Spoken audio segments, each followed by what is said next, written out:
네, 오늘은 설 주일을 맞이하면서 우리 오랜만에 함께 예배드리는 가족들이 많음에 감사드리고요.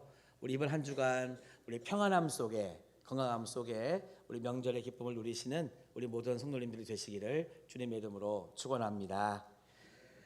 미국에 있는 UCLA 대학에요. 의과대학 교수님이 강의를 하고 있었습니다. 이제 멀지 않아 곧 의학 공부를 마치고 의료 현장에서 의사 선생님으로 이렇게 섬기게 될 이 학생들을 마지막 이렇게 지도하고 있었어요. 그렇게 강의 중에 한 사례를 들어서 학생들에게 이렇게 질문했습니다. 자, 학생들 잘 들어봐요. 뭐 이랬겠죠. 아버지는 매독에 걸려 있고 어머니는 폐결핵 환자입니다.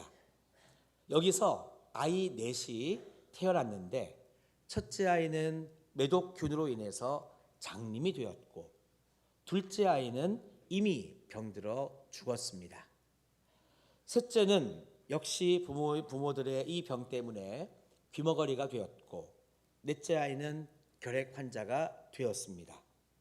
이런 이때에 어머니가 또다시 다섯째를 임신했습니다. 이런 경우에 학생들이라면 어떻게 이 진료를 하겠습니까? 이렇게 물어봤어요. 그러니까 학생들이 누구 하나 빠짐없이 이구동성으로 이렇게 대답을 합니다. 유산시켜야 됩니다. 아버지가 매독 환자고 어머니가 폐결핵 환자여서 벌써 낳은 내 아이가 이런 모양 저런 모양 다들 지금 이렇게 아프고 뭔가 장애를 가지고 있는데 이 와중에 다섯째를 낳으면 어떻게 되겠습니까? 아마도 뭐 비슷하게 될 겁니다. 이러면서 당연히 유산시켜야 된다고 주장을 했습니다. 여러분들이 지금 학생들이라면 뭐라고 대답하시겠습니까? 학생들의 이와 같은 대답을 들은 다음에 교수님이요 점잖고 아주 정중하게 이렇게 답변을 했습니다. 그대들은 지금 베토벤을 죽였네. 우리가 아는 베토벤 있죠. 수많은 교향곡과 오늘날까지도 정말 어느 TV 프로의 제목을 빌려온다면 불후의 명곡을 정말 많이 남긴 베토벤, 그 음악가는요 이런 환경 속에서 1770년에 태어났습니다. 베토벤의 아버지는 매독 환자였고요. 베토벤의 어머니는 폐결핵 환자였고요. 또 베토벤의 그 형제들은 다 병들었고 이런저런 장애를 가지고 있었습니다.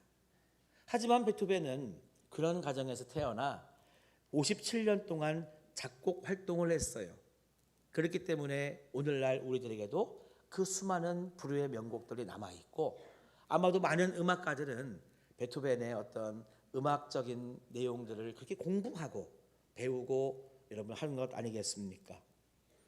만약에 우리들에게 고정관념이 있었다면 우리들도 그때의 학생들과 같이 유산시켜야 된다고 낙태시켜야 된다고 하는 그런 데에 한 표를 던졌을지도 모르겠습니다.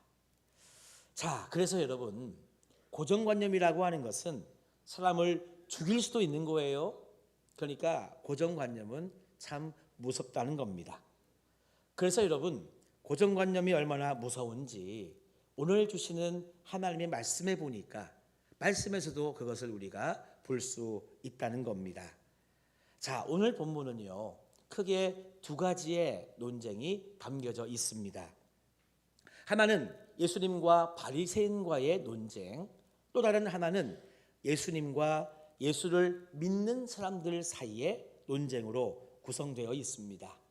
자, 하나씩 한번 짚어본다면 먼저 우리가 읽었던 13절부터 30절까지 오늘 읽었던 본문이 첫 번째 논쟁입니다. 예수님과 바리새인들과의 논쟁. 자, 논쟁의 동기가 뭐냐면 예수님께서 이 본문 앞에 보면은요 가늠한 여인을 예수님이 용서해 주셨단 말입니다. 살려주신 거거든요. 죽음의 위기에서. 그 다음에 이렇게 청중들 앞에 예수님이 멋지게 쓰셔가지고 12절의 말씀을 선포했기 때문입니다. 우리가 몇 주간 동안 잠시 요한복음을 쉬었다가 봤기 때문에 여러분들 기억이 좀 가물가물하실 수 있는데요. 작년 연말에 우리가 12절의 말씀을 가지고 같이 은혜를 나누었었습니다. 다 같이 한번 예수님의 말씀을 같이 읽어보겠습니다. 12절 읽어봅시다. 예수께서 또 말씀하여 이르시되 나는 세상의 빛이니 나를 따르는 자는 어둠에 다니지 아니하고 생명의 빛을 얻으리라. 제가 조회라고 하는 헬라어를 가지고 설교했던 말씀 기억하실지 모르겠습니다. 자, 이렇게 예수님이 가늠한 여인을 용서해 주신 다음에, 살려주신 다음에 이 말씀을 이 청중들에게 했단 말입니다. 근데 그 자리에는 바리새인들이 있었어요. 그래서 이 바리새인들이 예수님의 이 말씀에 정면 도전하고 있는 겁니다. 그래서 오늘 읽었던 13절에 보니까 바리새인들이 이르되 내가 너를 위하여 증언하니 내 증언은 참되지 아니하도다.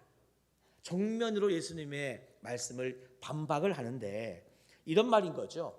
이스라엘의 율법에 보면 무언가가 증거로 채택이 되려면 두 사람 이상의 증언이 있어야만 이 증거로 채택이 될 수 있었습니다. 그런데 지금 예수님은 당신 혼자 당신에 대해서 당신의 이야기로 당신을 이렇게 증명하고 있으니 이 모든 것은 다 거짓말이라고 바리새인들이 정면 반박하고 있는 거죠. 그래서 이어지는 말씀에는 예수님께서 하나씩 조근조근 이 바리새인들에게 왜 내가 이 세상에 이 빛이 되는지를 예수님이 이렇게 풀어주는 말씀이 그 뒤에 쭉 나오고 있는 것입니다. 지금 예수님이 하시는 말씀이 이런 거예요. 지금 너희들이 말하는 메시아는 어디에서 와서 어디로 가는지를 알 수 없는 그런 존재인데 내가 바로 그런 존재다. 너희는 지금 육체로 판단하고 있는데 나는 아무런 판단도 하지 않는다. 그리고 나를 증언하시는 이는 절대자 하나님이시다. 이 내용이 14절부터 16절까지 쭉 나오고 있습니다. 자, 예수님이 또 이렇게 말씀하시니까 바리새인들이 또 이렇게 예수님의 이 질문에 또 항의를 합니다. 그러면 너희 아버지는 어디 있느냐? 이렇게 묻는다는 겁니다. 지금 예수님의 아버지가 하나님이심을 바리새인들은 인정하지 않고 있어요. 그러니 지금 바리새인들의 질문은 육신의 아버지를 이야기하고 있어요. 그래, 아버지 얘기를 했으니까 좋다. 좀 네 아버지가 어디 있냐고 이렇게 지금 물어보는 겁니다. 앞으로 곧 내가 아버지 하나님께로 갈 건데 너희는 나를 찾아도 죄 때문에 하늘나라에 오지 못한다. 예수님이 말씀하시니까요. 또 이 바리새인들은 그러면 혼자 자결하려고 하는 거냐라고 비아냥거립니다. 가만히 보면 좀 여러분 웃기지 않아요? 좀 심하게 말하면 이 바리새인들이 예수님의 말씀에 꼭 말꼬리 잡듯이 이렇게 막 이렇게 논쟁을 지금 벌이고 있는 겁니다. 뭐 하나 좀 어떻게 얻어 걸리는 거 없나 하는 마음에 자꾸 이렇게 예수님의 말씀에 말꼬리를 잡고 있어요. 어찌됐든 예수님은 이 최선을 다해서 바리새인들에게 다시 말씀을 합니다. 29절 말씀에 보니까 나를 보내신 이가 나와 함께 하시도다. 나는 항상 그가 기뻐하신 일을 행함으로 나를 혼자 두지 아니하셨느니라. 예수님은 참 인내심을 가지고 그들에게 계속해서 참 하나님의 말씀을 풀어서 이야기하셨건만 지금 여러분 바리새인들에게는 변화가 있나요? 없나요? 변화가 없어요. 그렇죠? 요즘 말로 하면 1도 없습니다. 하긴 여러분 이해는 됩니다. 예수님이 38년 된 병자를 이 고쳐주신 기적에는 관심이 없고 안식일 날 예수님께서 그런 일을 했다는 거에만 이게 관심을 두고 계속 하여튼 예수님을 어떻게 하면 좀 이렇게 송사할 수 없을까 여기에만 관심을 바리새인들이 그동안 두어 왔기 때문에 그냥 우리는 그렇죠 그래 변할 리가 있겠냐고 우리도 이렇게 심정적으로는 동조할 수 있습니다. 지금 바리새인들은요 예수님을 이렇게 규정하고 있어요. 저 예수는 지금의 이스라엘 백성들, 지금 유대인들의 어떤 이 생각, 현재의 어떤 체제를 바꾸려고 뒤집어 엎으려고 지금 저 예수가 계속 하고 있다라고 규정을 지었습니다. 그렇게 고정관념을 예수에 대한 고정관념을 가지고 있습니다. 그런 프레임을 딱 가지고 있기 때문에 도저히 여러분 아무리 예수님이 바리새인들에게 하나님 말씀을 전하고 기적을 보여줘도 여러분 안 변하는 거죠. 그것이 들어갈 틈이 없는 것입니다. 자, 이렇게 30절까지 바리새인들과의 논쟁이 이렇게 마무리가 되는데 여러분 하나님의 역사는 놀랍습니다. 이렇게 논쟁 가운데서도요 예수님을 믿는 자가 나왔다는 겁니다. 우리 한번 30절의 말씀을 다 같이 읽어보시겠습니다. 이 말씀을 하심에 많은 사람이 믿더라. 아멘. 여러분 정말 하나님의 역사는 놀라운 거예요. 우리 생각에는 지금이 복음을 전할 때다, 아니다, 지금은 복음을 전할 때가 아니다, 우리는 막 이렇게 이야기할 수 있어요. 근데 여러분 복음이라고 하는 것은요, 하나님의 사랑이라고 하는 것은 때를 얻든지 때를 못 얻든지 전하고 나누어야 되는 것이 하나님의 사랑, 예수 그리스도의 십자가의 복음인 줄로 믿습니다. 여러분 우리가 판단하시면 안 돼요. 지금은 복음을 전할 때다, 이건 좋은데 무슨 소리고 지금은 복음을 전할 때가 아니야, 지금은 전도할 때가 아니야, 이 얘기는요 절대 하시면 안 되는 일입니다. 왜냐? 말씀 자체에 때를 얻든지 때를 못 얻든지 복음을 전파하라고 말씀에도 나와 있고요. 보십시오 여러분, 예수님과 바리새인들과의 그런 논쟁 속에서도 예수님을 믿는 자가 여러분 생겨났다는 것입니다. 할렐루야. 그러니 여러분 우리는요 우리들의 어떤 생각 판단 이것보다도 정말 우리는 정말 최선을 다해서 내가 정말 만나는 사람들에게 하나님의 사랑을 전하고 예수 그리스도의 십자가의 복음을 전하는 데에 주저하지 않는 우리 흥해제일교회 성도님들이 꼭 되시기를 주님의 이름으로 축원합니다. 할렐루야. 그렇게 하셔야 되는 거예요. 이게 여러분 말씀대로 살아가는 우리들의 모습인 것입니다. 자, 이렇게 여러분 해피엔딩으로만 끝났으면 얼마나 좋았겠습니까? 많은 우리가 읽지 않았던 31절 이후부터는요 이렇게 예수님을 믿게 된 믿는 자들과 예수님과의 또 다른 논쟁이 시작이 되고 있는 것입니다. 자, 바리새인들과의 논쟁 속에서 믿는 자가 생겨난 것은 너무너무 감사한 일인데, 그래서 예수님은요 그 사람들에게, 예수님은 믿기로 작정한 그들에게 마음을 다해서 말씀을 가르치십니다. 예수님이 가르치셨던 말씀의 핵심이 31절과 32절의 말씀입니다. 우리 한번 다 같이 읽어보실까요?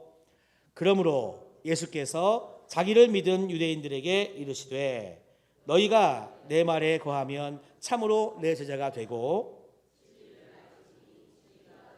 자유롭게 하리라. 아멘. 지금 예수님은 믿는 자들을 향해서 예수 믿는 참된 길이 무엇인가를 가르쳐 주시고 있습니다. 너희가 내 말에 거하면 첫 번째로 너희가 내 제자가 된다.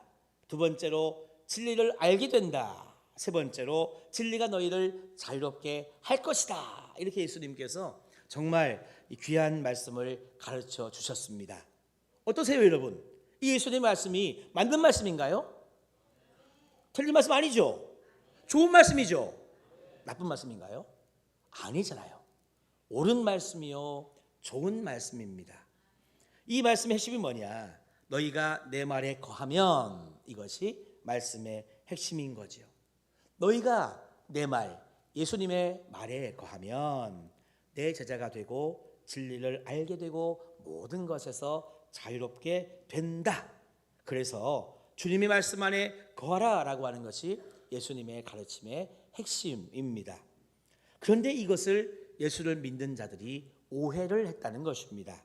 자, 31절과 32절을 자세히 한번 봅시다. 이 말씀에 보면은요 조건절이 하나가 있고 그 조건에 대한 결과절이 3개가 나오는 겁니다. 조건절이 뭐냐? 파란색입니다. 내 말에 거하면, 이게 조건절이라는 거예요. 이 조건절에 따라오는 결과절이 3개가 있는데, 먼저 첫 번째 결과절은 현재형입니다. 자, 너희가 내 말에 거하면 지금 너희는 내 제자가 된다. 내 말에 거하는 즉시 너희는 내 제자가 된다는 것이 현재형으로서의 첫 번째 결과절. 그리고 나서 미래에 너희들이 이렇게 결과가 따라올 텐데 너희들은 앞으로 진리를 알게 될 것이다. 그 진리가 너희를 자유롭게 할 것이다. 이렇게 여러분 세 가지의 약속을 예수님께서 해 주셨습니다. 다른 말로 하면 예수님은 너희들의 죄에서 너희들의 인생의 속박 속에서 너희들은 자유하게 된다고 말씀해 주셨는데요. 이 믿는 자들이 예수님의 말씀을 오해를 했습니다. 믿는 자들은 지금 노예 신분에서 자유인이 된다는 의미로 예수님의 말씀을 그렇게 받아들인다는 거예요. 여러분 참 안타깝습니다. 이 바리새인들도 그렇고 지금 예수님을 믿게 된 유대인들도 그렇고 있잖아요.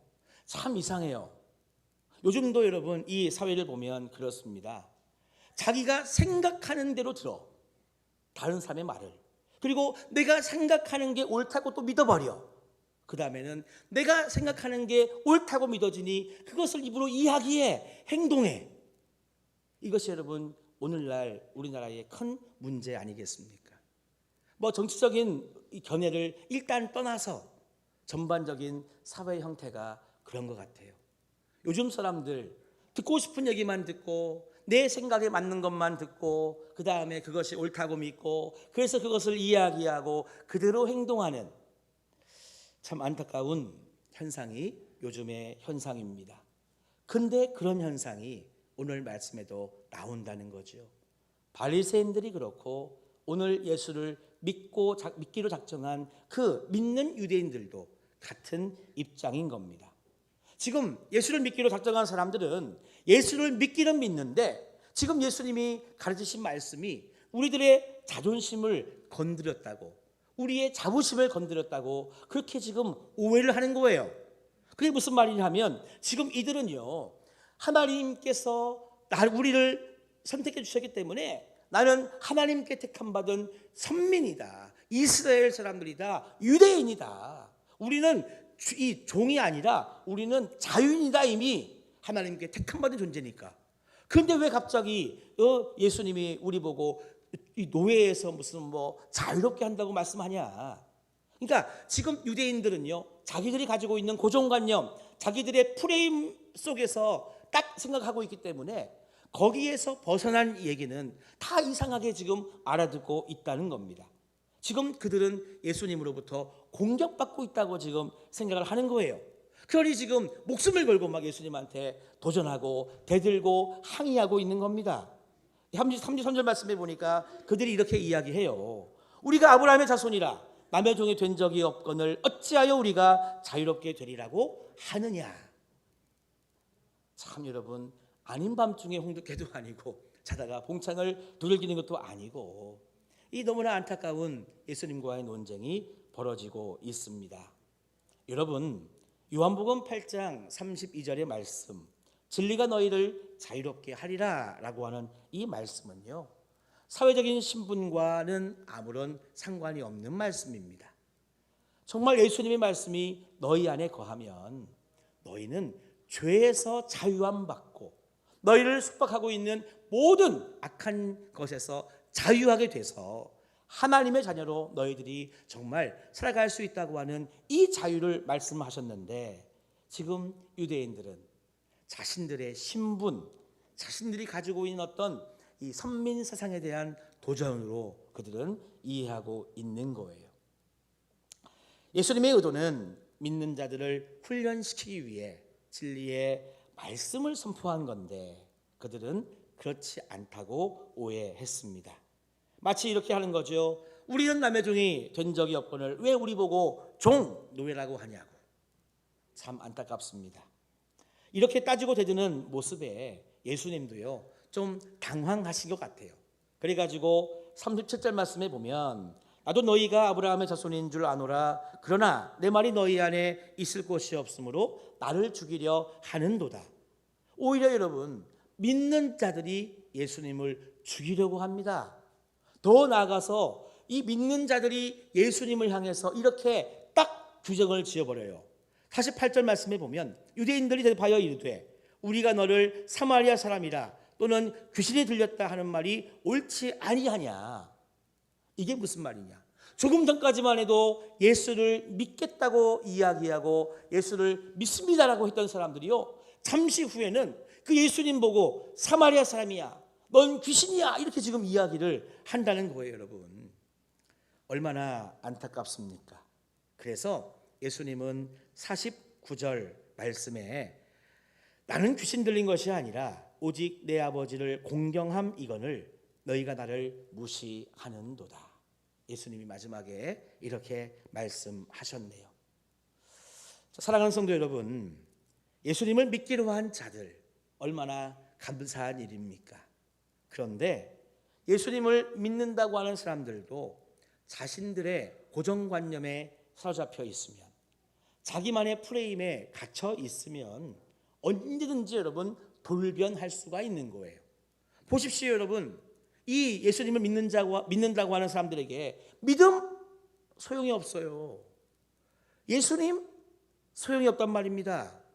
자기들은 지금 자신들의 고정관념을 지켜야 되고 자신들의 생각이 중요하고 나의 어떤 자존심이 중요하기 때문에 아무리 예수님인들, 아무리 예수를 믿는다고 한들 내 것이 건드려지면 절대 안 돼요. 예수님한테 오히려 귀신이라고, 사마리아인이라고 돌을 들어 여러분 예수님을 죽이려고 그들이 했단 말입니다. 그러니 예수님께서 정말 이 59절 말씀에 보니까 그들이 돌을 들어 치려 하거늘 예수께서 숨어 성전에서 나가시니라. 예수님이 그렇게 여러분 피할 수밖에 없는 상황이 연출되고 말았습니다. 어떻게 여러분 이럴 수 있습니까? 우리 생각에는 있을 수 없는 일이 이렇게 벌어지는 거잖아요. 첫 번째 논쟁자인 바리새인들이 예수님을 비아냥거리고 돌을 들고 죽이려고 하는 것은 이해가 됩니다. 왜? 바리새인들이니까. 예수를 그렇게 적대시하고 애초에 예수를 체제전복 어떤 이런 세력으로 규정해 버렸으니까 하여튼 걸리기만 해봐라, 뭐 걸 수 없냐고 계속 이렇게 하다가 뭐 하나 얻어 걸리면 하여튼 예수를 송사하려고 했던 바리새인들이니 그냥 뭐 우리가 이해할 수 있어요. 그래, 뭐 그런 부류니까. 하지만 여러분 30절에 보니까 분명히 믿는 자들이라고 말씀에 나와 있습니다. 그런데 믿는 자들이 자신들의 고정관념, 자신들의 자존심을 건드려졌다고 생각을 하니까 이렇게 오히려 예수를 죽이는 자로 돌변하더라. 그래서 여러분 요한복음은 우리들에게 두 가지의 고정관념에 대해서 도전하고 있습니다. 첫 번째는 뭐냐 하면 가늠한 여인을 통해서입니다. 우리가 알고 있는 일반적인 생각은 죄를 지으면 정죄하는 것이 당연하다라고 우리는 생각을 합니다. 응당 그래야 된다는 것이 우리 모두의 생각이고 사회의 일반적인 통념입니다. 그런데 예수님은 그 고정관념에 도전하신 거잖아요. 무슨 말이냐? 죄 있는 자가 먼저 돌로 치라라고 말씀하시면서 정죄하지 않는 것이 사랑의 출발이라고 예수님은 그렇게 말씀하셨습니다. 바로 이것이 사랑의 출발이라고 가늠한 여인을 통해서 우리들에게 첫 번째 고정관념에 도전해 주신 거예요. 두 번째 고정관념에 대한 도전이 뭐냐 하면 바로 믿는 자들과의 논쟁을 통해서 믿는 것으로 신앙이 끝나는 게 아님을 우리들에게 도전하고 있는 것입니다. 우리는 오해하잖아요. 예수를 믿으면 끝나는 줄 알아요. 근데 그게 아니라고 말씀하시는 거예요. 믿는 것은 신앙의 출발이다. 따라합시다. 믿는 것은 신앙의 출발이다. 맞아요. 여러분 기억하십니까? 제가 언젠가 이 믿음 그 너머라고 하는 제목으로 설교한 적이 있어요. 믿음으로 예수님을 믿는 것으로 끝나면 안 되고 믿음 그 너머 그 예수님을 사랑하는 경지까지 가야 된다고 제가 설교한 적이 한번 있었습니다. 유튜브 찾아보시면 있어요. 있어요, 여러분. 있어요. 그래요. 그래서 여러분 이 믿는다고 해서 믿는 사람들이 다 자기를 내려놓고 예수 그리스도를 사랑하지가 않더라고요. 여러분, 믿음으로 충분하지 않습니다. 믿음은 신앙생활의 출발이기 때문에 믿음 그 너머 정말 예수님을 사랑하는 경지까지 가야 됩니다. 이게 안 되면, 믿음 그 너머 예수님을 사랑하는 경지까지 우리가 가지 못하면은요, 믿는 자들도 자신의 고정관념과 자신의 자존심과 자신만의 프레임 때문에 예수를 다시 여러분 십자가에 못 박게 하는 그런 일들을 우리조차 할 수 있다는 것입니다. 그래서 그렇게 정죄하지 않는 사랑, 믿음 그 너머 예수님을 사랑하는 경지까지 가기 위해서는 우리가 어떻게 하면 좋을까요? 이것이 바로 오늘 요한복음의 중요한 메시지입니다. 31절과 32절에 그 답이 나와 있는데요, 제가 봉독할 때 여러분들은 노란색만 같이 읽으시면 좋겠습니다. 그러므로 예수께서 자기를 믿은 유대인들에게 이르시되 너희가 내 말에 거하면 참으로 내 제자가 되고 진리를 알지니 진리가 너희를 자유롭게 하리라. 할렐루야. 여러분, 예수 그리스도의 말씀 안에 거하는 것이 바로 정죄하지 않는 사랑, 믿음 그 너머 예수님을 사랑하는 경지까지 갈 수 있는 여러분 방법인 줄로 믿습니다. 그래서 예수님께서는요, 자기 자신을 이렇게 비유하신 거예요. 나는 생명의 떡이라고. 여러분, 아침 식사하고 오셨나요? 아침은 요즘은 선택사항이라 안 드시는 분도 계실 수 있어. 근데 점심은 다 드실 거죠? 맞아요. 우리가 살려고 하면 기본적으로 육의 양식을 하루 3끼 좌우지간 먹어야 우리의 육신이 사는 것처럼 비유해 주신 거잖아요. 너희들도 마치 육신의 양식을 그렇게 먹는 것처럼 내가 너희들의 생명의 떡이라고. 매일매일 너희들은 말씀의 안에 거해야 되고 말씀을 밥 먹듯이 먹어야 된다고. 다른 말로 하면 내 말에 너희들이 거해야 된다고 예수님은 말씀해 주셨습니다. 그래서 여러분, 이렇게 주님 안에 거할 수 있는 비결은 매일매일 말씀을 먹는 거죠. 또 예수님은 자기 자신을 생명의 빛이라고 말씀해 주셨습니다. 왜요? 말씀으로 여러분 매일매일 내 자신을 비추지 않으면 우리는 순간순간 말씀으로부터 멀어진 어두운 삶으로 여러분 가기가 너무나 쉽기 때문입니다. 오죽하면 예수님께서 우리들을 안타까워하사 내가 생명의 떡이야, 내가 생명의 빛이야, 오죽하면 예수님께서 이렇게 말씀하셨을까요? 우리 사랑하는 성도 여러분, 우리의 생각과 우리의 경험과 우리의 죄악에서 자유할 수 있는 비결은 바로 생명의 떡이신, 생명의 빛이신 우리 주 예수 그리스도의 말씀 안에 거하는 것, 이것이 바로 하나님이 원하시는, 우리 주님이 원하시는 좋은 신앙의 모습인 줄로 믿습니다. 여러분, 우리 모두가 예수님의 말씀 안에 거하는 성도님들이 되시기를 축원합니다. 이번 한 주간 동안도 여러분 말씀 안에 거하기를 애쓰고 힘쓰는 우리 성도님들이 되시기를 축복합니다. 그래서 여러분, 우리의 고정관념과 내가 만들어 놓은 프레임과 그리고 나의 생각, 나의 판단, 죄악된 모습에서 정말 자유함을 얻는 우리 모든 성도님들 다 되시기를 주님의 이름으로 축원합니다.